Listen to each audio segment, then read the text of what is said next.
I can recall like kind of like having the conversation and joking around about like what we were just talking about, like kind of, being old and like, just the idea that like, being able to have a beer after work that doesn't like impact how you feel is like so awesome. And we were kind of joking, but then it sort of turned into like a real thing.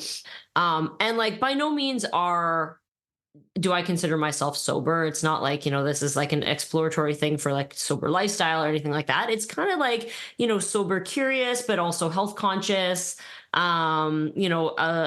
lot of what makes, a beer, high in calories and things like that is the alcohol, right? So hey, what's up, Vox and Hops heads? I'm Matt McGachy, the vocalist of Cryptopsy and the host of the Vox and Hops Metal podcast. The Vox and Hops Metal podcast is brought to you by Sound Talent Media and Evergreen Podcasts, where I sit down with fellow metal musicians, talk all about their lives and music while sharing killer craft beers. I hope that you've had a glorious month of April. That's right, Vox and Hops episodes are now back. Now, before we jump into today's episode, I'd just like to ask you to follow the Vox and Hops Metal podcast on the podcast platform of your choice. But more than that, I would love for you to tell a friend about the podcast. If there's someone in your life that just loves listening to in-depth conversations, in-depth interviews with metal musicians, well, you should definitely let them know that the Vox and Hops Metal podcast exists. If you would encourage one of your friends to become a brand new Vox and Hops head, that would be something that I would truly appreciate. Now, today on the podcast, I'm very stoked to be with Morgan Lander of Kitty and Esjay Jones of We Are Pigs. Get ready, everyone. This is a whole episode about their brand new non-alcoholic beer, KittiePIG.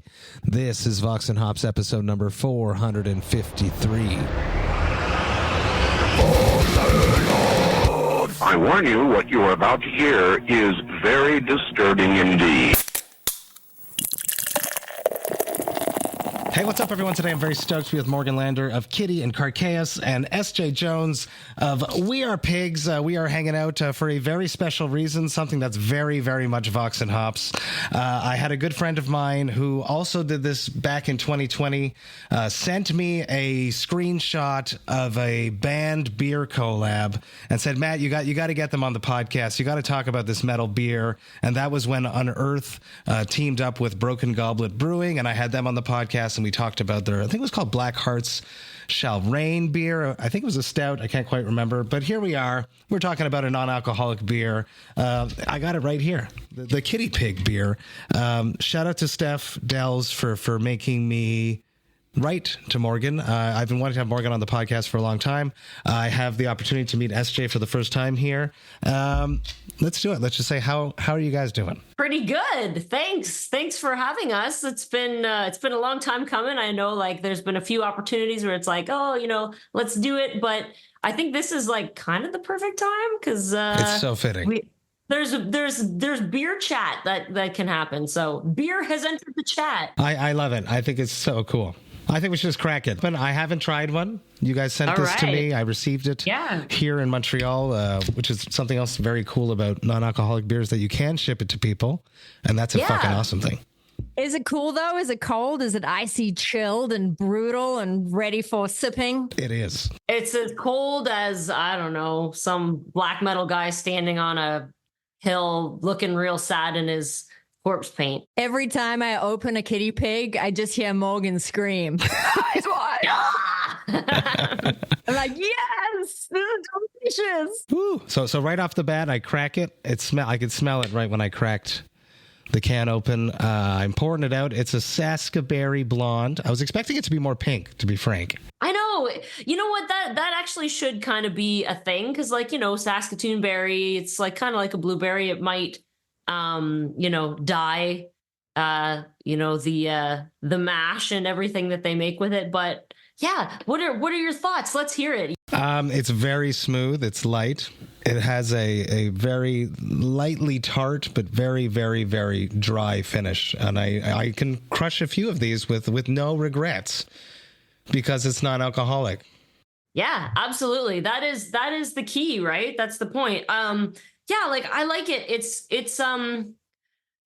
like I said actually before we started recording, like it's not like the most manly beer, you know what I mean? Like there's, but like it's light, it's delicious, it's crisp. It doesn't like personally for me, I'm more like I love a wheat beer. I love lighter beers. Something that's a little too hoppy is not really my territory. So this is just like it's super drinkable. Totally. And I think, when we were going for this flavor profile, we really wanted to open it up to a larger demographic of drinkers. Not everybody loves the taste of super hoppy beers. So it sort of gives us a really nice balance of like seltzer meets beer meets sour. It's a little bit of a mix of all. Absolutely. I can definitely feel that, but now that you're saying that out loud. I want to dig heavily into the beer, but I'd love to bring you back. A classic Vox and Hops question is I'd like to hear about your first beers. Do you remember the first beers that you guys ever drank? Yeah, I do. The first beer that I ever drank, actually, you know what? I haven't had a long love affair with beer. The very first beer that I ever drank, or that I can recall drinking, was Labatt 50. It's going to be a Canadian thing. The Americans that are listening, Esjay may not also know, but like that was what my dad drank, and so that was what I was stealing out of the. What was it called? Yeah, Labatt 50. Here in Quebec, we call it Le 50. Yeah, 50. It's like definitely a fucking dad beer. Like Labatt is, I mean, I would certainly drink it over like something like Budweiser or Molson or whatever. I drank 2 of them at a work party bowling last Friday, and I'm not joking. I love it. Yeah, I mean, it's a little bit robust, but like, when you're 14 years old, that's definitely, like you just kind of get what you get. But like, if I ever do drink a 50, I'm sort of transported back to my youth. Do you feel guilty? You feel guilty because you stole it? My dad was like, probably like, like I'm pretending like I didn't see that. But and my dad also like brewed his own beer and stuff too when we were younger. Oh, wow. So like we and he also did wine as well. I know this is a beer show, but like he was definitely making a lot of his own alcohol in like the basement, sort of like beside the laundry room there. And so there was a lot of fuel for high school parties, and the beer I think is a really hard one to make on your own. Like I know there are people that go to like brew places to do it, but he was actually doing it like in the home. And so like getting the carbonation, I think, was the hardest part. It always ran a little flat. But yeah, those are my very first beer experiences. I love that. And it's cool to have a home brewer in the house, and here you are now with your own beer. Yeah. I think that's a nice full circle right there. Absolutely. I think my dad would be really proud of this. He'd probably be like, why didn't you put any alcohol in it? But, totally. Yeah. But, I think we've sort of said this before, it's like, it's nice to sometimes be able to have a beer and like enjoy a delicious drink and like wake up the next day for your fucking job and not be hurting, old people problem. I was going to say problems that come with age. Yeah. Yeah, absolutely. Because at 21, we can do it all night and then bounce right into the office or into whatever job we had at 21. Isn't it so crazy? Minimal repercussions, as opposed to now we feel like just utter garbage. Yeah, absolutely. It's only a couple. It only takes a couple now, You hit 40 and something fucking happens. I don't know. It's all the other beers that just caught up with you. It doesn't matter how many you had the night before. Totally. Yeah. How about you, Esjay? Do you remember your first beer? In South Africa, we have this beer called Black Label. Yeah. It's Carling Black Label. And it's so badass. And in Zulu, we call it a Zamalek. So we all grow up like having a Zamalek. And so it's a light beer, but it's definitely got like a little bit of hop to it. It's I guess it's kind of like a Bud Light or something like that occurs, but that was definitely the first rite of passage. We definitely have Carling up here too. I've crushed a few Black Labels over the years at Fofone Electric. Definitely a few of them. That's so cool. cool to know that you guys have them there. When I come visit Canada, I'm gonna have to stalk one down. You got to hunt them out. But there definitely was some, I would say, in the late 90s, early 2000s when I was still starting to drink. I definitely enjoyed a few Black Labels and definitely a few St. Counts, but I was more of a Molson guy back in the day. The Molson Export. Export, really? Yeah. Oh, I know, yeah. That's like a dirty bar beer, kind of like OV. That's like, yeah. So here we are now. Why a non-alcoholic beer, aside from the fact that it's like a low consequence beer, but what is the importance? Is there any of you that there's sobriety involved in this, and it's a big part of your identity now? Where did this all stem from? I know that you guys collaborated on a We Are Pigs track, Moot, and then how did like you doing vocals on a track translate into, making a bunch of 4-packs of these and selling them across the globe? Yeah, I don't know. It's so interesting. Like Esjay and I connected, very organically, to collaborate with, the song. And, from what I can recall, like I know Esjay, I think you have done some collaboration similarly to this before. Is that correct? Yes. So just before the pandemic, I did an IPA, like an 8% IPA with Alien Ant Farm. Really? Okay. And then and it was badass, but it definitely took you down. Like one beer, you are almost down. 2 beers, you are a total asshole. It was one of those. So anyway, carry on, Morgan, talking about. Yeah, I can recall like kind of like having the conversation and joking around about like what we were just talking about, like kind of, being old and like, just the idea that like, being able to have a beer after work that doesn't like impact how you feel is like so awesome. And we were kind of joking, but then it sort of turned into like a real thing. And Esjay had proposed it. And I'm assuming a lot of that idea was kind of from the experience that she'd had in the past. But I mean, clearly, like the Alien Ant Farm beer that you did was like the complete antithesis of this, an 8% beer that is super strong. And, this is, I guess, the complete other side of that. And like by no means do I consider myself sober. It's not like, this is like an exploratory thing for like sober lifestyle or anything like that. It's kind of like, sober curious, but also health conscious. A lot of what makes, a beer, high in calories and things like that is the alcohol, right? So, I think we both are super health conscious people and getting older as well, but like still wanting to like, partake. And this is only 40 calories, which is bad. I noticed that. Yeah. You can crush 10 of these. And it's basically equals 1 double IPA. Exactly. Yeah, exactly. So yeah, like it's just like a neat thing. And like not only that, but like how many non-alcoholic beers that like are sort of like in the rock and roll vein of things, like how many are out there? I know that there's definitely beers that are alcoholic, and that kind of goes with the whole rock and roll thing. But what about the other people? What about the people that want to wake up feeling good, or people that are sober or sober curious? Mm-hmm. And I think it is a very on-trend thing, being sober curious. There's a lot of more people the older I get that I find I'm at parties or I'm out with people and I'm the only one that is drinking a beer.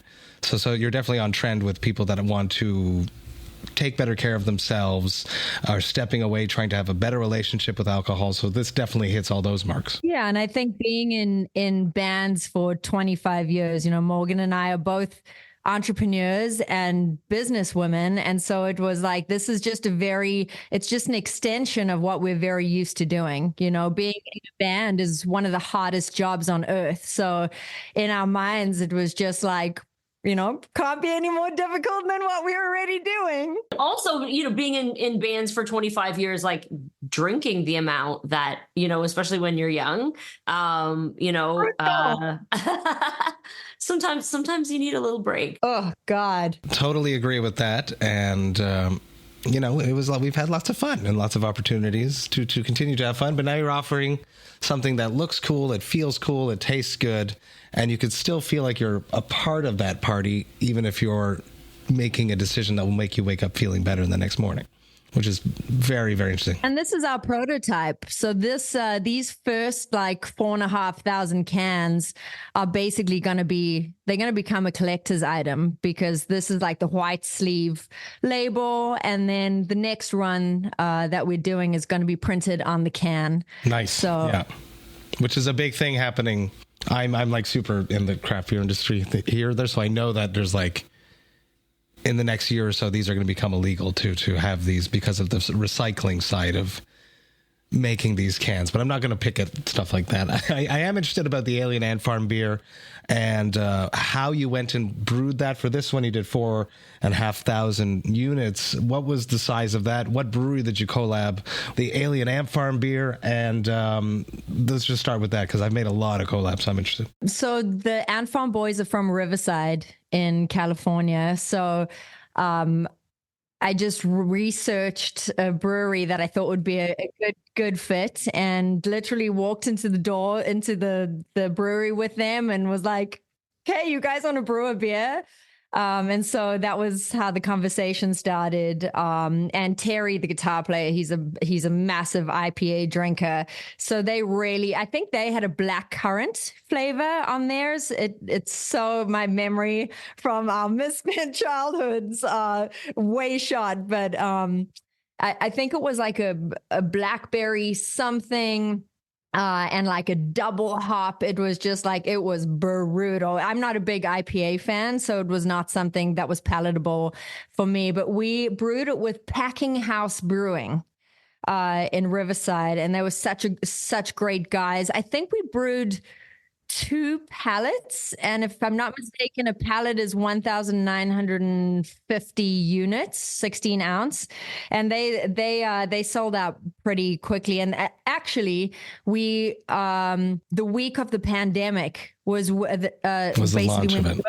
with the launch of it. I think it was like the 20th of March 2020 was going to be our launch, and we were going to have a huge like parking lot party and just like launch the beer, and then the entire world shut down. So I think and hence I think the Dryden and the Alien Ant Farm guys aren't really drinking anymore, and it's probably because they had drank to finish the 4,000 cans.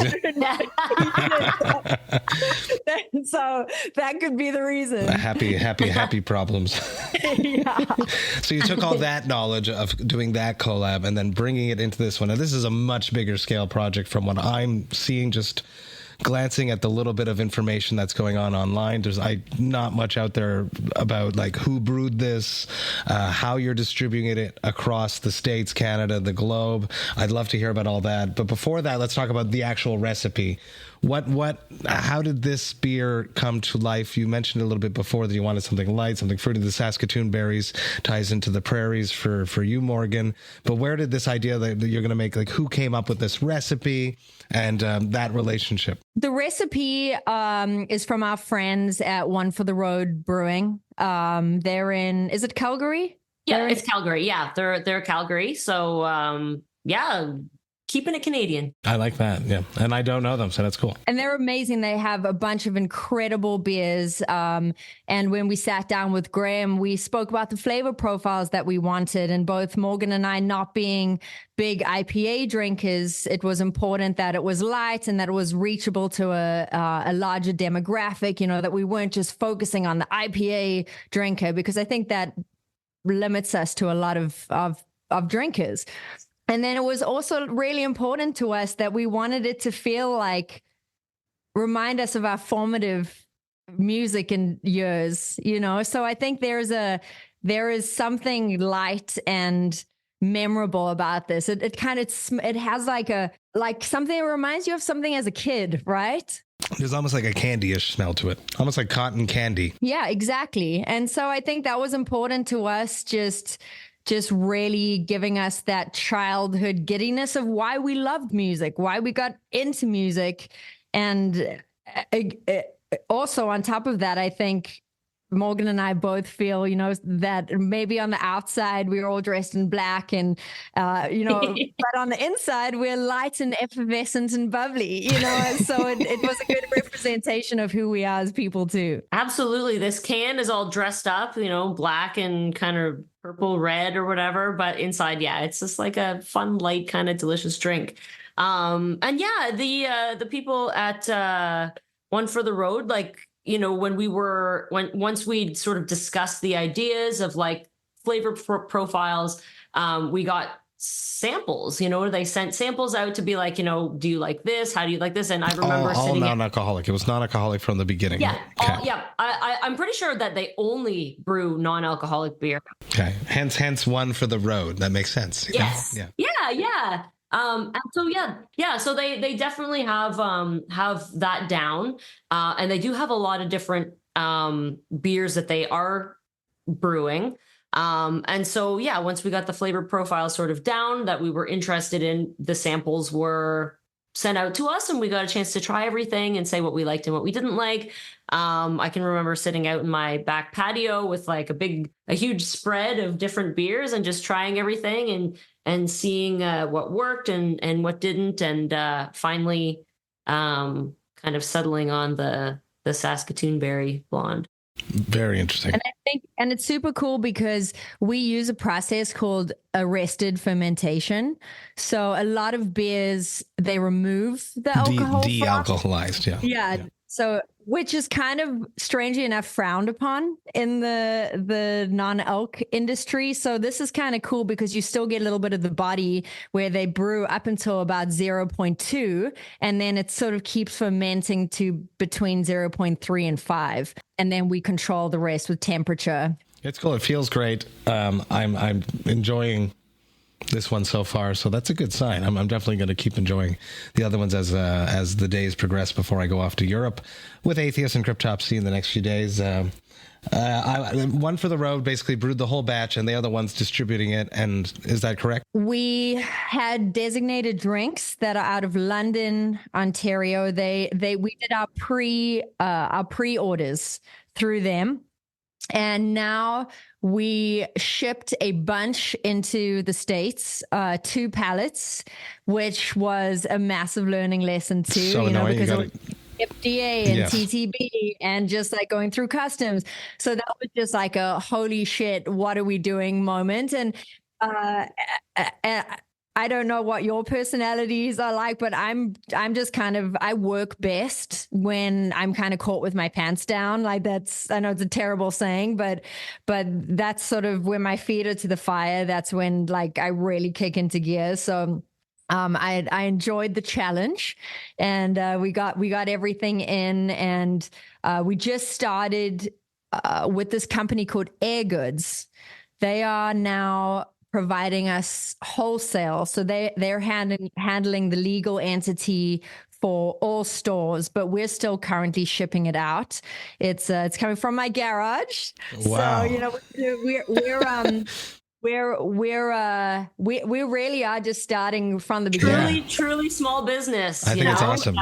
It's pretty badass. So it's like I'm writing a hand note from Morgan and I to every single person that purchases our beer. So it's the same as being in a band, but it's like, it's a product. It's so cool. Well, it's a very cool merch item. And because it's non-alcoholic, you can ship it, which is, I've released over 80 collabs and I haven't released a single non-alcoholic one. So kudos to you guys for kicking it off with that. Because beer is a horrible merch item. It's heavy. It's you got to carry it around. Venues are annoying about letting you sell beer inside their venue. So it's an annoying merch item. Is that something for the future of Kittie, with Kittie coming back and being busy again coming up? Are you intending to sell this as a merch item? Absolutely. Yeah. I think that it would be the perfect opportunity. We are definitely going to be playing some shows. Like, we're also working on trying to, maybe get KittiePIG at some of the festivals that we're playing as well. I know Esjay has been working hard on that. But yeah, absolutely. We would love to sell it as a merchandise item. We'd also love if, like, the venue that we're playing at also carries it and sells it, for the evening as well, to get people sort of interested and, trying it out, samples and everything like that. And I think, because it is non-alcoholic, it does make it a lot easier. I know, so, it's weird though, because I know that every state in America has its own weird laws. Like, it's very easy in Canada. Like, it's brewed in Calgary. You can ship it all across the country in Canada. Designated Drinks will ship it to you. There's no problem. Cross province, all of that stuff. But the states, every state has their own weird little thing where it's like, even if it says less than 0.5, like, it's still considered alcohol. Beer. Yeah. I wonder if kombucha still has that issue, or if that over the years kombucha probably had to go through those same logistical fights to just get through it all. Yeah, I wonder about that. I think the difference is because we're calling this a beer. I think it's the word beer that causes the issue. And because we're using the word beer and we have to have the alcohol content on it, that's what trips everyone up. Where kombucha, even though there's probably more alcohol in kombucha than there is in our beer, it's because they aren't marketing it as a beer. So that, it's like it's a interesting catch-22, because we're like, oh well, should we call it something different? But no, it's a beer. We want it to be a beer, So yeah, so we just rolling with it, but it's been cool. Like, I was speaking to the Kitty is performing at Havoc Fest in August in Michigan, in Jackson, Michigan. In Jackson, Michigan. Is that where it is? Michigan. And so we've been speaking to the festival promoters there, because Michigan, for example, is one of those states that consider 0.5 alcoholic. So it has to go through the liquor board. Regulation system. So we just, we're navigating each state with grace and patience as we go. I think it'd be a great addition, and then to have something so metal, something non-alcoholic, a good option for festival goers to enjoy a lot of. I think it's an important addition to many big fests. So I hope that, like, Incarceration Fest picks it up. All these other festivals, these massive U.S. fests, hypothetically bringing it over into Europe would be something amazing too. I think it's very, very cool. What is next? You were mentioning that this is a prototype branding. I think it looks good. What is next? Are you going to bring in other bands? Are you going to bring in other styles? Are you going to create new beers? What is the future of KittiePIG? We have a bunch of plans up our sleeves, but we haven't publicly announced anything yet. You will be the first to know when we do. But, the main focus, with anything in CPG, which is consumer packaged goods, it's an expensive business to get into. And, so we really are focusing on KittiePIG, and this has to blow. That's our focus. I think as we will start getting different flavors as we start getting a demand. But I think right now, just at the level and amount that Morgan has on her plate and I have on my plate, because, we're just running this ourselves. I think one SKU at this point is pretty much capacity for where we are. What about if, like, it does blow up? Do you think that One for the Road can handle the volume for, let's say, a global demand? Or would you be open to collaborating with other breweries in different regions so that the shipping is cheaper and stuff like that? Just this is how my brain works. Like, someone in Australia would brew it, someone in Europe would brew it, someone in the States hypothetically would brew it. 100%. Yeah, we've already started looking at brewers in the States. It's just way too expensive for us to be importing it, just the shipping and import, because 16-ounce beer is like 1.5 pounds. Exactly. It's a horrible merch item. But yeah, absolutely. Hard to smuggle across the border too, right? Dude, it's totally illegal, and do not do it, people. And do not send me snow globes. But it was so crazy when because it was stuck at the border for a while, and I was just like, I'm just gonna go up in a U-Haul and just go get myself. Go and rescue the beer. Totally.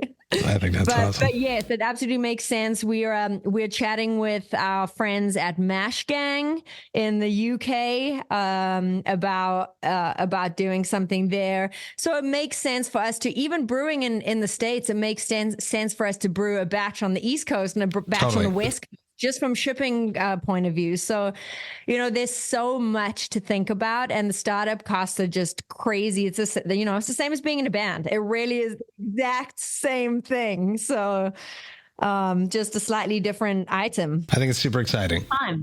Yeah, one thing at a time. But like, we would love to be able to sort of diversify with like different beer options, different flavors. I think that it's definitely in the cards for us. We just, want to get this off the ground first and promote and let people like taste it and just discover how delicious it is, how great it is. I think the timing that all worked really well. There's the announcement of the beer. There was Eyes Wide Open that dropped at the same, basically a week apart. There was like a lot of kitty news all at once. So in the future, it'd be really cool to have like a beer like lined up with an album or lined up with a single dropping. And then if you have that much demand, then you just like sell all the beer in that first week. That'd be the future. I think that'd be cool. Yeah. Absolutely. I think if we plan and time things correctly, I think that absolutely could be the future of what we do with KittiePIG and, new music in general, releasing a single with its own flavor profile, Yeah, it could be totally cool. If people want to pick it up, where do they go? If stores want to hold it, is that at that point where we're like craft beer stores can be contacting you? If festivals want your beer, where do they go?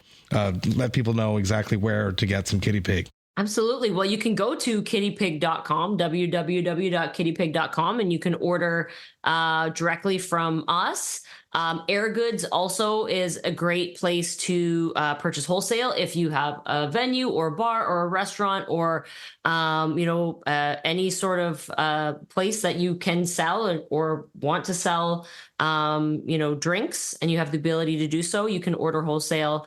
Airgoods.com, and you can search KittiePIG, and we only have one delicious item. So as of right now, that's the best place to do that. And we're working on distribution. It's so funny because it's like the alcohol or the CPG world kind of works the same as the music industry. Like everyone's like, well, we want to see sales and we want to see numbers, and then we'll take you. And you kind of like, but it's so crazy. Backwards, yeah. It's like exactly the same as the music industry. I'm just like, this is crazy, man. Well, support, pick it up, try it, people, and then the more you like it, the more it'll be distributed. And you got to try it, people. You're gonna like it. Yes, thank you. Yeah. I have one last question for you guys. It's basically the classic Vox and Hops wrap-up question at this point. Now, if we drink a bunch of these, it definitely won't happen. But KittiePIG was invented sort of because of this question. Every once in a while, it happens to everyone. What are your hangover cures? Oh, hangover cures. Well, I swear by drinking Mott's Clamato. Yes. The next day. It's kind of like it's like it's got salt in it. It helps to replenish all that, all those electrolytes that you've lost, but it's also a liquid. It's kind of almost like a soup too. It's like the trifecta of healing when it comes to a hangover cure. So if you can get your hands on some Mott's, I know Mott's Clamato is like a unicorn in the States, but up here in Canada, Caesars are our thing.